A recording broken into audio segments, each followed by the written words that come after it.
안녕하세요, 여러분. 오늘도 건강한 하루 보내고 계신가요? 혹시 이런 경험 있으신가요?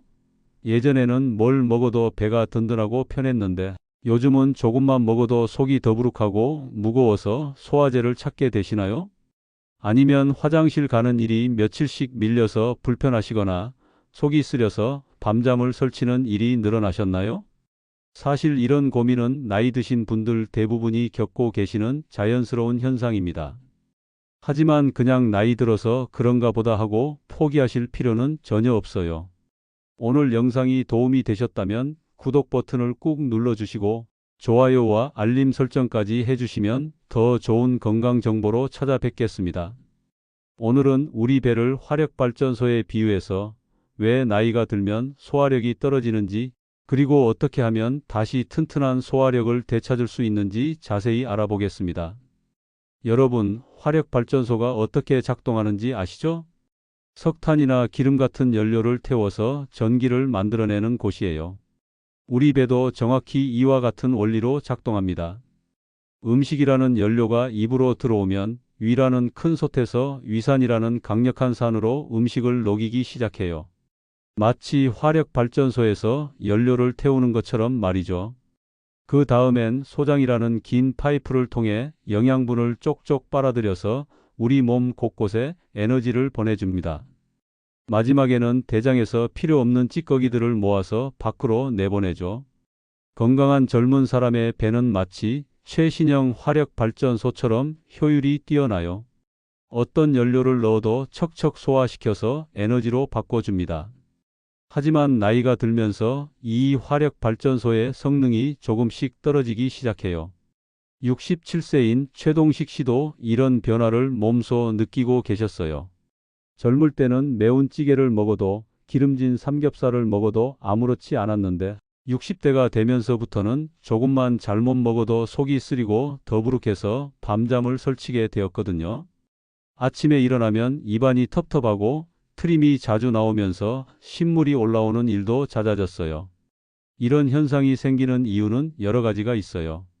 가장 큰 이유는 우리 몸의 화력 발전소 장비들이 나이가 들면서 조금씩 낡아지기 때문이에요. 첫 번째로 위에서 나오는 위산의 양이 줄어들어요. 위산은 음식을 녹이는 역할을 하는데 이게 부족해지면 음식이 제대로 소화되지 않아서 위에 오래 머물게 됩니다. 마치 화력 발전소의 불길이 약해져서 연료가 덜 타는 것과 같아요. 두 번째로 소화 효소의 분비량도 감소해요.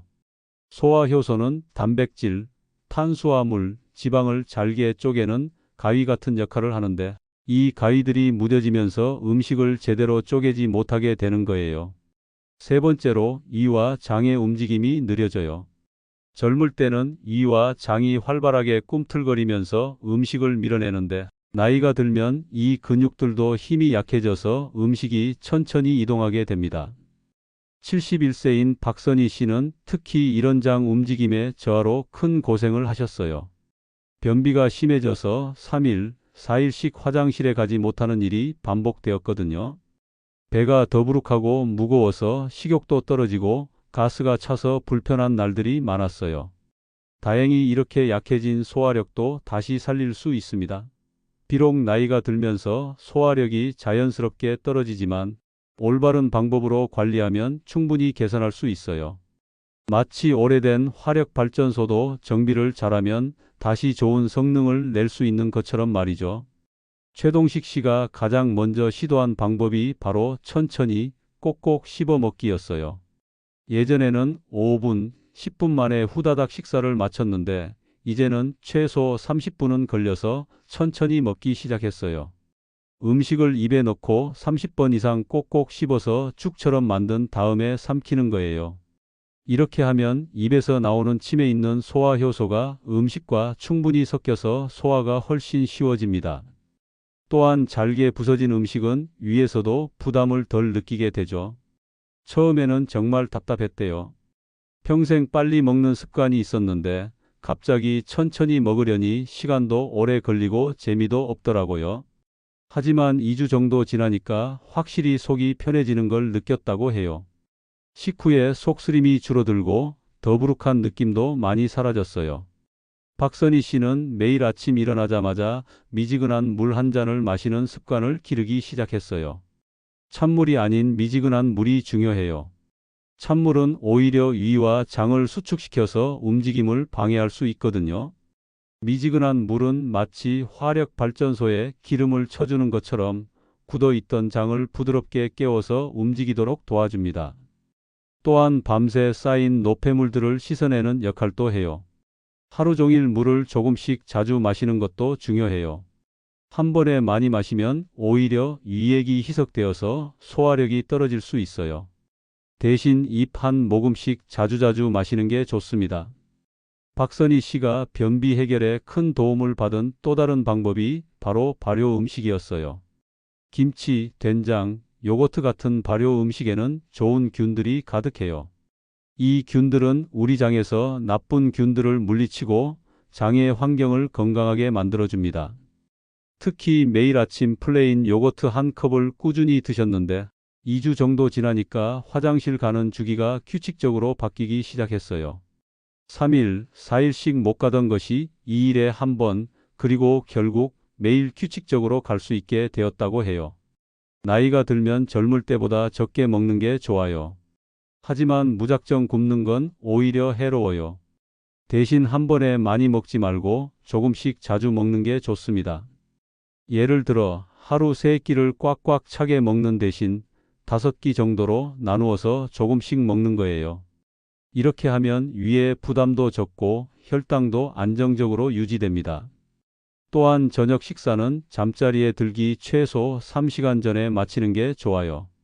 누워있는 상태에서는 위와 장의 움직임이 더욱 느려지기 때문에 소화되지 않은 음식이 위에 오래 머물면서 속쓰림을 유발할 수 있거든요. 화력 발전소에 나쁜 연료를 넣으면 발전소가 고장 나는 것처럼 우리 배에도 피해야 할 음식들이 있어요. 첫 번째로 너무 맵고 짠 음식은 위벽을 자극해서 염증을 일으킬 수 있어요. 특히 고춧가루를 많이 넣은 음식이나 절인 음식은 가급적 줄이시는 게 좋습니다. 두 번째로 기름에 튀긴 음식들도 소화하기 어려워요. 치킨, 튀김, 도넛 같은 음식들은 기름기가 많아서 위에 오래 머물면서 소화 장애를 일으킬 수 있어요. 세 번째로 너무 차가운 음식이나 뜨거운 음식도 좋지 않아요. 아이스크림이나 냉면 같은 차가운 음식은 위와 장의 움직임을 둔하게 만들고 반대로 너무 뜨거운 국물이나 차는 위벽을 상하게 할 수 있어요. 네 번째로 술과 커피도 주의해야 해요. 알코올은 위산 분비를 증가시켜서 속쓰림을 유발하고 카페인은 위를 자극해서 불편함을 줄 수 있어요. 반대로 소화에 도움이 되는 음식들도 많이 있어요. 양배추는 위에 생긴 상처를 치료하는 성분이 들어있어서 속쓰림이 있는 분들에게 특히 좋아요. 생으로 먹기 어려우시면 끓여서 우린 물을 드셔도 좋습니다. 바나나는 부드러워서 소화하기 쉽고 위벽을 보호하는 역할도 해요. 또한 섬유질이 풍부해서 변비 해결에도 도움이 됩니다. 현미나 귀리 같은 통곡물도 좋은 선택이에요. 정제된 흰 쌀보다 섬유질이 많아서 장 건강에 도움이 되고 혈당도 천천히 올려줍니다. 미역, 다시마 같은 해조류는 미끄러운 성분이 있어서 변을 부드럽게 만들어주고 장을 통과하기 쉽게 도와줍니다. 음식만큼 중요한 것이 생활 습관이에요. 우리 배도 시계를 가지고 있어요. 매일 비슷한 시간에 밥을 먹으면 그 시간에 맞춰서 위산이 나오고 소화 효소가 준비됩니다.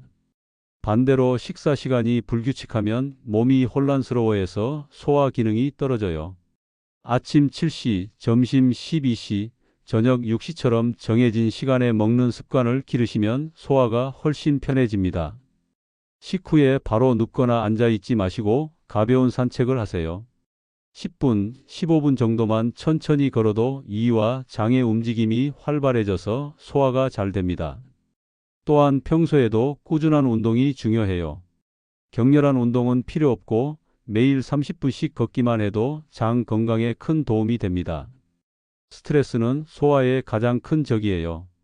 걱정이 많거나 화가 나면 이와 장이 제대로 움직이지 않아요. 명상, 독서, 취미 활동 같은 방법으로 마음을 편안하게 유지하시는 게 좋습니다. 잠을 제대로 자지 못하면 우리 몸의 모든 기능이 떨어져요. 소화 기능도 마찬가지고요.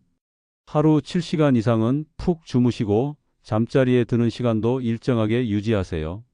대부분의 소화 불편함은 생활 습관 개선으로 좋아지지만 때로는 병원 치료가 필요한 경우도 있어요. 혈변을 보거나 체중이 갑자기 많이 줄어들거나 지속적인 복통이 있다면 반드시 병원에 가서 정확한 검사를 받으세요.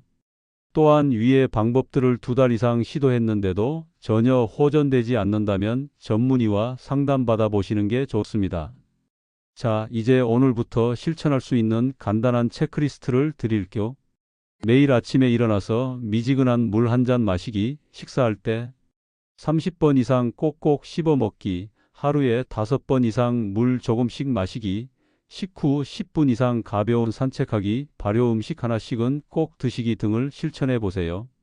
일주일에 한 번씩은 체중을 재어서 급격한 변화가 없는지 확인하시고 화장실 가는 주기가 3일 이상 밀리지 않는지 체크해 보세요.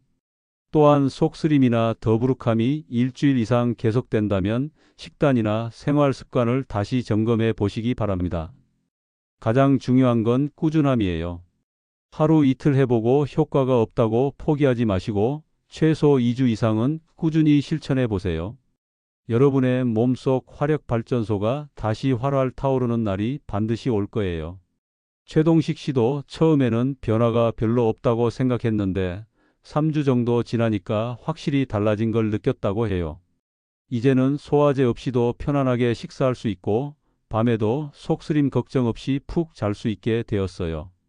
박선희 씨도 매일 규칙적으로 화장실에 갈 수 있게 되면서 하루 종일 몸이 가벼워졌다고 하세요. 여러분도 오늘부터 하나씩 실천해 보시면서 건강한 소화력을 되찾으시기 바랍니다.